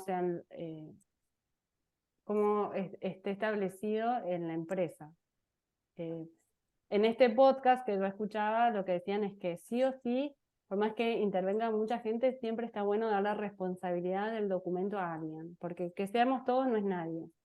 Entonces, Eso era la pregunta, estaba apuntada a eso, porque bueno, por eso les decía que yo como vengo de otra dirección, quizás me estoy perdiendo algo, o sea, por eso era la consulta, porque hay veces que uno al tener otro, viene con los vicios también de los otros lugares. No, pero hay como esta sensación de que por más que un documento sea larguísimo, uno cuando ve algo que siente que está bien armado, siente que está atravesado por una línea. Entonces, si hay un responsable, ese responsable va a detectar si cuando terminó de leer todo eso hay algo que por más que estaba bien armado, está desencajado, no está. Y me preguntaba si hay como un rol así, pero me estás respondiendo que si hay un responsable del producto va a ser esa persona. Bien, sí, pero también tenés que tener en cuenta que cada sección también tiene que soportar stand-alone, ¿no? Como poder leerse por sí misma, porque muchas veces los revisores necesitan esta información y no van a leer todo el documento. Entonces, también pasa eso, ¿no? En los documentos regulatorios como que por ahí cada sección es un mundo aparte, si bien como vos decís, tiene que tener consistencia. Y aparte, perdón, de hecho cada sección, por ejemplo en la ANMAT hablo de donde nosotros sometemos, cada sección tiene un revisor distinto. Entonces, por ejemplo, para un medicamento químico, una droga química, tenés galénica, tenés química, tenés microbiología, tenés inspectoría, ¿sí? Entonces, cada uno tiene sus técnicos especializados en determinadas cuestiones y ellos van a revisar puntualmente, o sea, son los que van a evaluar, son distintas personas con distintos criterios, con distintas miradas y de temas diferentes. Y repito lo que dice Mariana, o sea, la información redundante le molesta al evaluador. Uno a veces cree que más es mejor y no, menos es más a veces. Sí, dentro de un mismo documento, al menos en la parte clínica, digamos, tenés también varios especialistas, o sea, muchos revisores. Lo va a revisar el estadístico que hizo el plan estadístico y el análisis estadístico, lo va a evaluar el data manager, que fue el que evaluó todos los datos, digamos, después eso va a pasar bueno, los van a evaluar otros medical writers, que es sumamente importante porque a veces uno se piensa que está escribiendo algo re claro y la mirada del otro enriquece un montón. Y después, si trabajás en una CRO, lo va a mirar el sponsor, los investigadores lo van a revisar, el coordinador general lo va a revisar, o sea, revisores tenés 1.000.000 y supongo yo que recae después en el autor principal del documento, todas las recopilaciones. Sí, hay algo también que es una opción. Yo tengo una colega, por ejemplo, que trabaja, ella ofrece de manera, o sea, como freelancer, ella ofrece el servicio de presentación de documentos regulatorios a más que nada, o sea, pequeños y medianos laboratorios en Latinoamérica y en Europa, ¿sí? Y ella lo que tiene, de hecho, bueno, María Marcela la conoce, ella prepara todos los documentos, salvo o en realidad no se especializa en los módulos 4 y 5, que son el clínico, el preclínico y el clínico. O bueno, ustedes me corregirán. No, me parece que es al revés, ¿eh? Me parece que es al revés. Ella se especializa en 4 y 5. No, me parece que esos son los que ¿No? ella no hace. Ella Ah, ok, no bueno. hace justamente los que son específicamente científicos. Entonces ella eso lo delega, lo deriva a otros freelancers que sí se dedican a eso. Obviamente uno tiene que tener cierto nivel de experiencia, pero es posible que uno justamente delegue cierta parte de estos documentos y bueno, y también respondo ahí, le aclaré a Agustín, te aclaré ahí en el chat que en realidad uno cuando cuando ya tiene la experiencia en el documento, por más que venga de donde venga esa experiencia, sí es posible. O sea, yo lo que decía es, el cliente de un freelancer no te va a formar en lo que tenés que hacer. Pero si vos le decís, mira, sí, yo este documento te lo puedo preparar, no hay ninguna limitación. De hecho, bueno, en el caso de esta chica, de esta colega, ella justamente ofrece ese servicio como freelancer, ¿sí? Eso es a lo que ella se dedica. Así que hay para todos los gustos, digamos. Bueno, es un poco lo que yo les había querido transmitir al principio, que hay infinidad de documentos regulatorios y si nos corremos todavía más atrás, ni siquiera todo es para medicamentos, porque hay, por ejemplo, regulatorio para medicamentos veterinarios, un montón, pero un montón. Para alimentos, también los alimentos requieren de monografías. Cosméticos, está lleno de avisos de L'Oréal pidiendo, por ejemplo, especialistas en asuntos regulatorios para el registro de crema. ¿Sí? Entonces, no hay un solo nicho, no hay que pensar que solamente regulatorio, que era un poco lo que yo trataba de desmitificar al principio de la charla. Bueno, regulatorio no es solamente medicamento, es una parte, un pequeño cosmos dentro del gran macrocosmos de lo que es las regulaciones y los productos sometidos a regulaciones para registro y autorización de comercialización. De hecho, bueno, yo empecé con reactivos de diagnóstico para uso in vitro, in vivo, y también hay que presentar dossier, también hay que presentar la información y respaldarla y demás. O sea que hay para todos los gustos.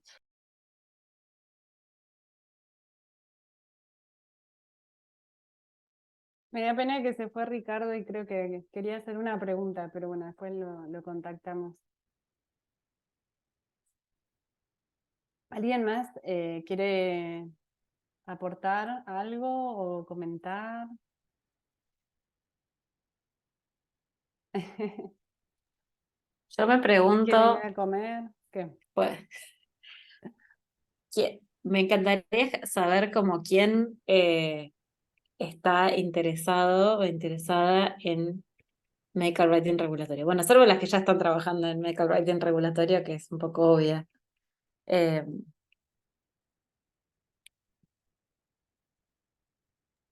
Es hermoso, anímense. Bueno, Sí, yo acá. muy interesante. Hola a todos. Hola Valentina. Bueno, me presento, soy Valentina y yo trabajo en fertilidad humana y hace un tiempo estoy tratando de buscar un camino alternativo y investigando sobre medical writing y la parte regulatoria. Cada vez me interesa más, me pasó lo mismo que Noé al principio cuando ya la palabra asusta. Y bueno, nada, sumándome de experiencias ajenas para ir armando mi propio camino y, o sea, cada vez me gusta más. Creo que todo lo que dijo Noé es como lo que se ve, que el background que uno tiene científico ayuda mucho y que después, bueno, en el trabajo mismo te va formando de todo eso, de esa cantidad de distintos documentos que ya ni las siglas me sé en este momento, pero que eso que da miedo, como que también creo que uno tiene que ir transitándolo para ir aprendiendo. buenísimo. Bueno, Bueno, y yo éxitos también, en yo el... soy... Ah, perdón. Dale, Ana. No, bueno, yo lo mismo que Valentina, o sea, somos todas colegas de Noelia. Yo también estoy en el mundo de la fertilidad y tratando de buscar otra cosa. Y recién entrando en este mundo, o sea, para mí hoy fue una charla súper, súper informativa porque no tenía idea de qué se trataba el área regulatoria. Y al contrario, a mí me da como seguridad, me da la sensación de como no sé, como que es más fácil, al ser tan estructurado, por ahí eh, empezar en algo que es distinto a lo que he estado haciendo. Distinto y a la vez también, como tengo mucho background en la parte científica, entonces he escrito documentos, he hecho traducciones, bueno, pero me entusiasmo la charla de hoy, así que bueno, muchísimas gracias porque estuvo muy, muy, muy clara, muy concisa y realmente mucha información. Muchas gracias. Qué bueno, bienvenida, Ana. Hola, Bienvenida gracias. a este grupo. Y Romy, ya que te tenemos ahí, ¿querés contar cómo viene tu experiencia profesional? Sí, no tengo mucho más para agregar porque la verdad que la charla estuvo muy buena. Sí, comparto un poco con Noé lo que dijo al principio. Bueno, hemos intercambiado en algún momento que también fue un poco de suerte. Yo entré a trabajar para una empresa sin cero conocimientos de regulatorio, así que fue un poco un voto de confianza de parte de ellos y me fui como curtiendo en el camino, ¿no? Tipo, llegaba algo y había que hacerlo, y bueno, me ponía a buscar, googleaba los foros, contactando gente por LinkedIn para preguntar que una cosa, otra, y aprendí un montón también cuando submiteábamos las cosas y nos respondían los revisores, tipo, falta todo esto, y bueno, era como, ¡ah! Bueno, empecemos a buscar y era como, bueno, volver a investigar las guidelines y ir punto por punto, quizás yo que no estaba tan como, ¿cómo se dice? Bueno, tan inmersa, digamos, en las guidelines, las diferentes regulaciones y demás, me sirvió un montón. Cuando apenas entré les estaban respondiendo a los revisores para bueno, porque además yo trabajo en software, o sea que es como mucho más circunscripto el medical device. Así que le estaban justo respondiendo a los revisores y tenían un chorro de preguntas. Así que bueno, fue como curtirme sobre la marcha, que eso fue divertido y lo sigue siendo porque como es una startup, también como que uno termina haciendo un montón de cosas. Pero nada, sí, 100% contenta con la decisión. Y nada, eso, la suerte de que alguien haya confiado y decir, bueno, esta piba por ahí no sabe lo que es un report o un plan, pero sabe todo esto otro y quizás lo puede hacer igual. Y bueno, creo que sí lo puedo hacer igual y justamente toda la experiencia en la academia y ser capaz de leer 35.000 papers y sacar una frase de cada uno sirvió un montón. Eh, Así que bueno, nada, esa. Mi experiencia viene siendo positiva. Ya hace un año y un par de meses que estoy en esta empresa y contenta. Sigo aprendiendo, todavía estoy como en la curva, me falta un montón. Estoy en la curva de aprendizaje. Qué bueno, Romy, gracias por compartir. Yo creo que quiero resaltar algo que, o sea, ustedes lo llamaron, tanto Noé como Romy lo llamaron suerte. Yo no le diría suerte, sino que es esto que mencionaban de poder como poner en palabras y en hechos y en experiencias las habilidades transferibles, ¿no? De decir, o sea, no tengo experiencia en esto, pero tengo una experiencia en todo esto otro y hay un montón de cosas que te puedo traer a tu proyecto, a tu equipo de trabajo. Y para mí eso es lo que realmente vale, ¿no? Y ustedes, o sea, nadie les regaló nada con el rol que tienen. O sea, lo que hicieron fue simplemente usar una habilidad que tenían en otro lado y conocieron un mundo nuevo y están aprendiendo un montón y están sumando un montón a sus lugares de trabajo y a sus proyectos. Así que me Eh, parece que eso yo inspira antes también. de, o sea, la conocí a Euge con el curso de comunicación científica y antes había mandado un par de currículum, sorry, la teta ahí. Y bueno, yo mandaba los mails como muy tímida, bueno, yo hace 10 años de trabajo en fertilidad y quiero emprender nuevos caminos y qué sé yo. Y después del curso de Euge me di cuenta que muchos años de mi vida había hecho comunicación científica y ya me paré de otro lugar. Hola, soy Noelia, con 10 años de experiencia en comunicación, porque hice tal y tal cosa, porque escribí tal cosa, es, nada, yo creo que todos acá tenemos seguramente este background del cual podemos sacar muchísimo de positivo para encarar nuevos caminos, que no son tan nuevos tampoco, es una desviación.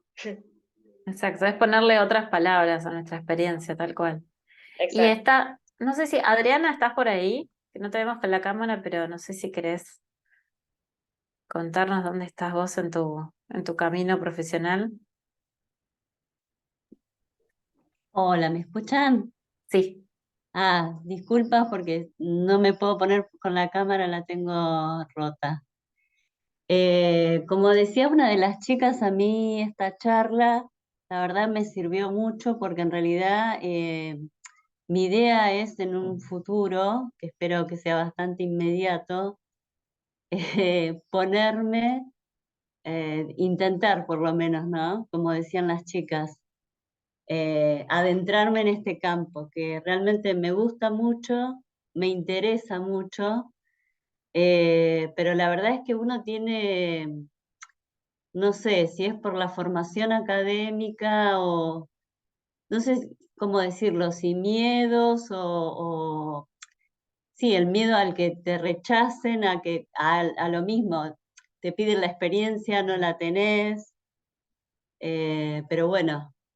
Me sirvió mucho y me está sirviendo todo lo que dicen las chicas, que es arriesgarse, ¿no? Probar, mostrar las herramientas que uno tiene, como vos decís, Eugenia, desde la formación de cada uno y, bueno, explotar esas herramientas, ¿no? De alguna manera, capaz que obviamente, uno pretende una entrevista quedar o no, o tener mayor acceso, no, pero bueno, intentarlo es una otra vez y eso es la experiencia. Que lo mismo sucede, todas somos, me parece que partimos de la base académica y ya sea cuando uno hizo un doctorado, un postdoctorado o quisiste ingresar a la carrera o no, lo intentaste y si te salió bien o si te salió mal, lo volviste a intentar. Entonces,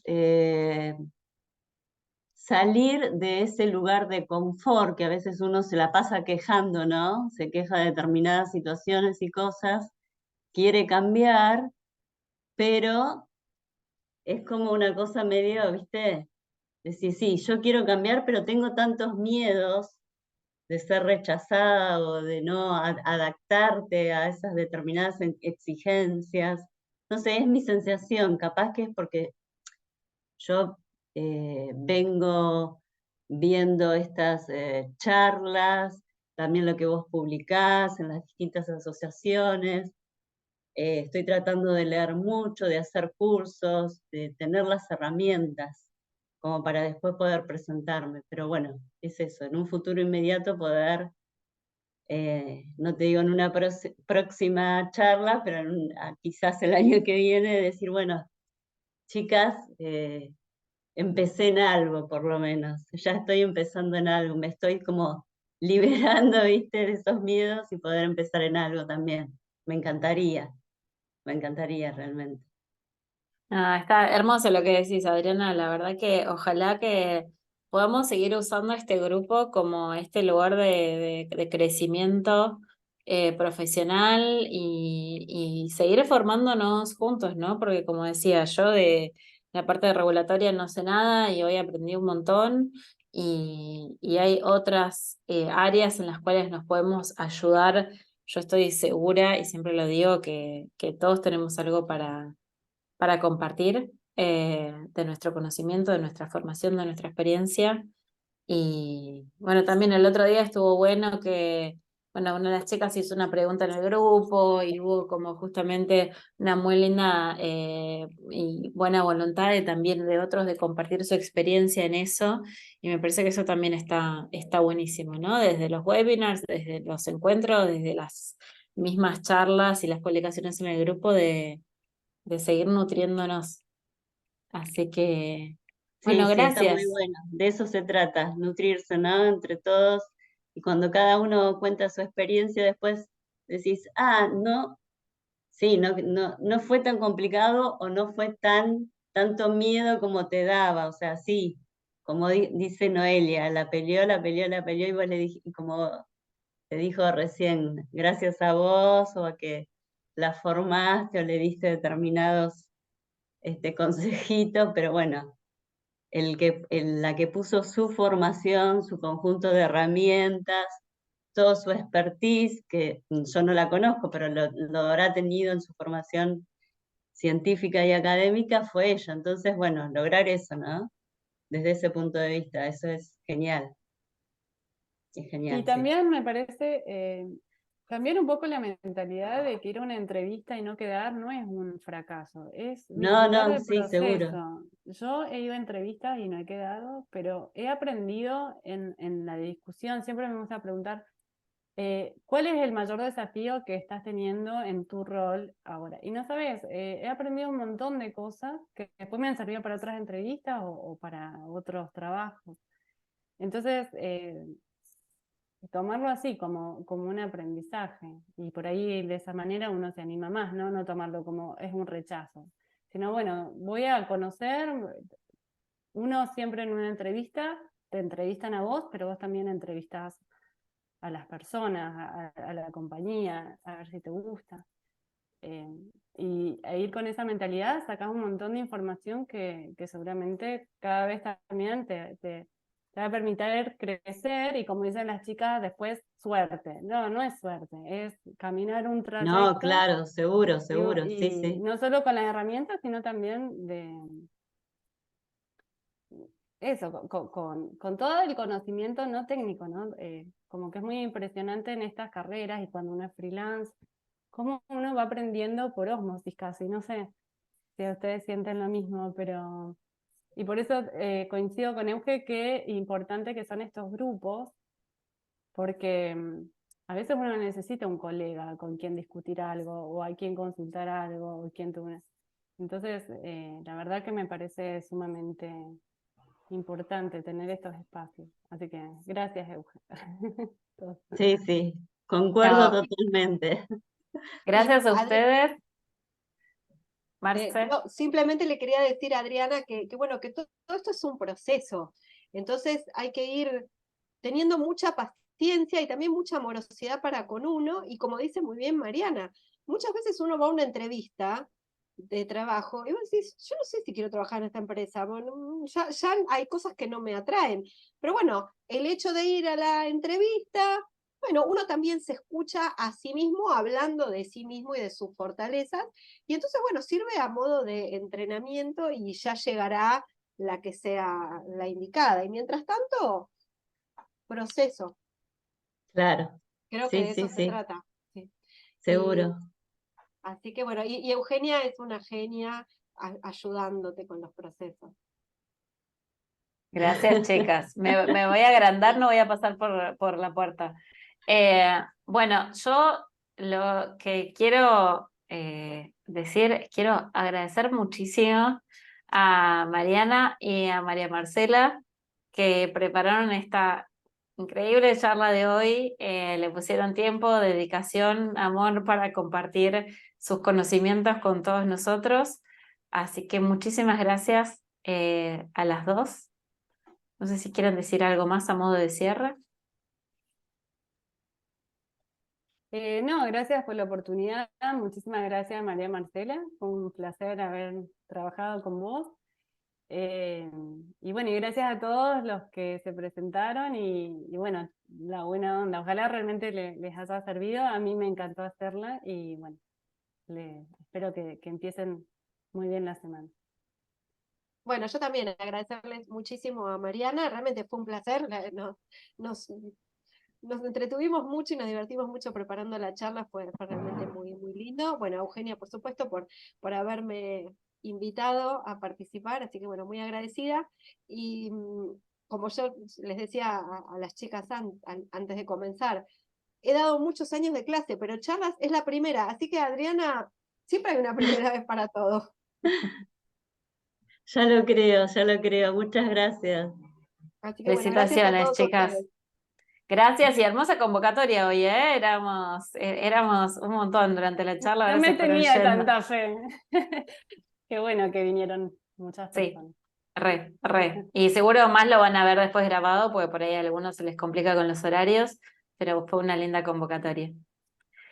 Así que bueno, saludo Bueno, enorme. muchas gracias a Gracias todos a por haber todas. estado. Muchísimas gracias, un Hasta gusto la Gracias. conocerlos a próxima. todos. Chau, chau. Chau, chau. Muchas gracias.